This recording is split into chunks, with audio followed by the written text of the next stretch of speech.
without a slide. Grouping is that human beings have a tendency to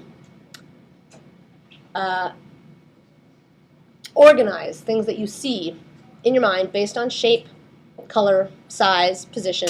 So if you look at this central composition, I see, oh, I got 15 triangles here. I name what I see. They all have these circles in the middle. Old Sesame Street song. Mm-hmm. One that sings is not like the other. Right, right.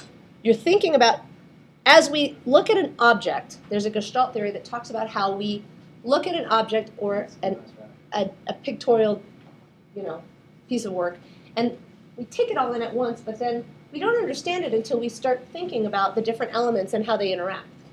So we'll notice the star shapes over here on this Islamic pattern. Or maybe we'll notice the little star, these little flowers in the middle, or these little fleur-de-lis that are kind of on the edges here. Or maybe we'll notice the yellow kind of lines linking and moving through each other. Maybe you think about the yellow and you notice the color of that yellow, how it moves through. Then maybe you think about the white and the areas that are lighter. As you notice one thing or another, it comes to the forefront and other things move back. So to create unity, if you know that, you can use things that are red, for instance, in different parts of your composition, and that makes the composition feel more like it belongs together. Because our minds go, oh, look, things that are red. And those things feel like they belong to each other because they're all red, or whatever. Does that make sense? It's kind of hard to explain this. It's actually a psychological way we understand visual stimulus, is how we take it in and then organize it in our heads. Repetition is the next one we're going to talk about, which is the use of the same visual effect a number of times. So just doing the same thing a bunch of times is repetition. Your circle compositions are a great example of repetition. You using circles a bunch of times. Yeah, I know. Rhythm is that repetition of visual elements in a way that is organized and creates measured accents. So you may have repetition without rhythm. You can't have repetition, you can't have rhythm without repetition. Does that make sense? Okay. And then motif is actually rhythm kind of taken a little bit further. That's a design unit that is repeated often enough in a composition to make it a dominant feature. It is if you were describing this to somebody, you'd say, oh, there were all these swirly things. That's the first thing you'd notice. That would be on this piece on the right. That might be one of the dominant features of the composition. This is, in fact, I think, a pair of peacocks, or maybe it's just one. Where's my mouse? It's two peacocks. And there's all these circular shapes, and then there's all these swirls at the bottom, and then there's this, I'd say, approximate symmetry. See the bilateral symmetry? About the same on both sides, so there's balance going on. The yellow down here brings your eye up to the yellow up here, so there's some movement in the composition, and then there's these circles everywhere. Closure, we've talked about this already. It's the mental process of assembling form, pattern, configuration, or shape together to create a pattern. We tend to see complete figures even when part of the information is missing. This is another tendency that we have as human beings, and it's called closure. We've already dealt with that a little bit. This is another one of the Gestalt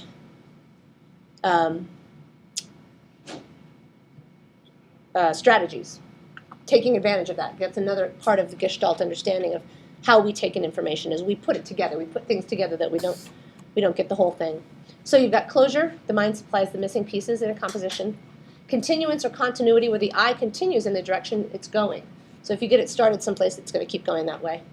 Also, elements that have shared edges feel more unified. They're continuance, or there's continuity between them. Grouping and similarity is based on what an item looks like. Our minds perceive things with similar size, shape, orientation, color, and direction as being unified. Proximity is when an object is close to another object. It feels more like it belongs to that object versus if it's further apart. And then a grid or an alignment is a way of organizing and lining up objects to create relationships and form groups based on a grid. We're going to talk about that a little bit. Variety. Difference is achieved by opposing, contrasting, changing, elaborating, or diversifying elements in a composition. So variety is the counterpoint to unity. It adds individualism and interest. And there's two easy ways to think about getting more variety. Create contrast by juxtaposing elements that are different from each other. And that can be any kind of difference. Light and dark, big and small, square and circular, amorphous and geometric.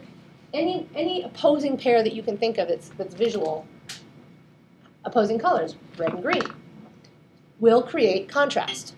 You create contrast, you've created some visual interest and variety. Okay? Elaboration is the other way to do that, by adding more detail or embellishment. Something that doesn't have very much going on is not very exciting. When you start adding more detail and embellishing it, it gets more interesting. The wallpaper design on the right, if those little white dots were not in between on the flowers, it wouldn't be as interesting. If these little flowers were, instead of flowers, were just circles, it wouldn't be as interesting. They're more elaborate.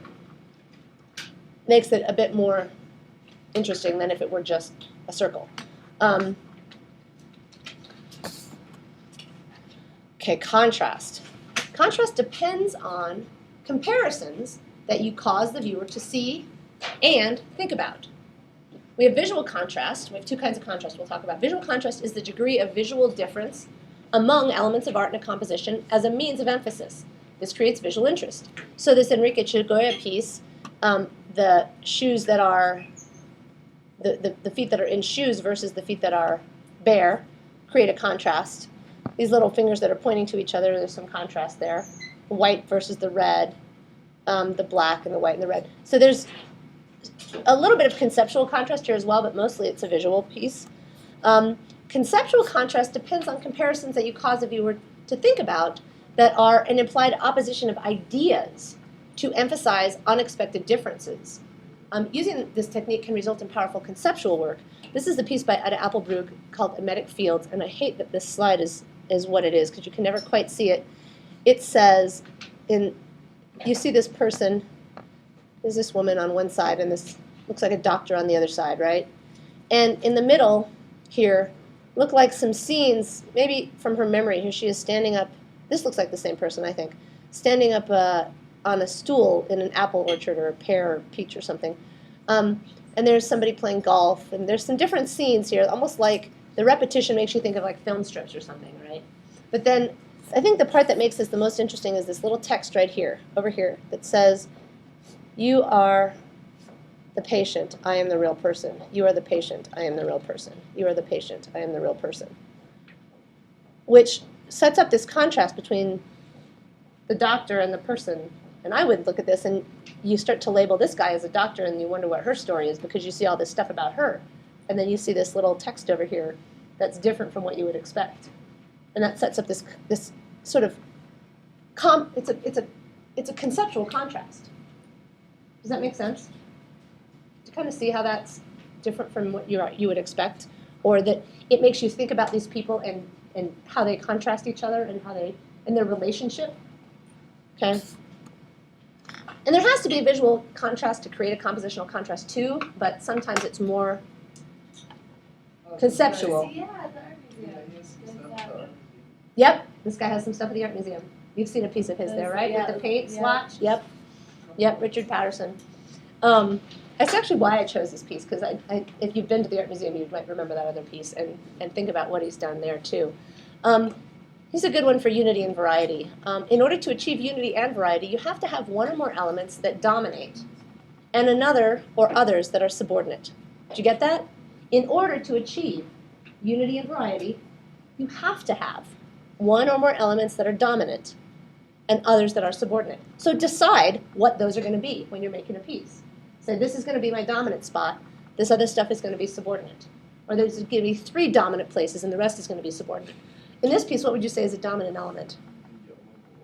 Right? Anybody argue with that? Okay, there's a couple reasons we think that. For one, he's big. He's got it, yeah. He's got more detail. So he's got more elaboration that makes him more interesting because he's more elaborate. He's also highly contrasted against the background. That yellow-green against that sort of cool blue is a really strong contrast. Plus, he's in focus. That tends to tell us that that's where we ought to look. He's got this nice light on the edge of him, and the shadows are pretty strong. He's got a lot of highlight and shadow that creates more contrast on his surface as well. He's this little toy dude. I think it's great. The stuff in the background, you can't tell what it is. I wonder if this might be the edge of a car, possibly.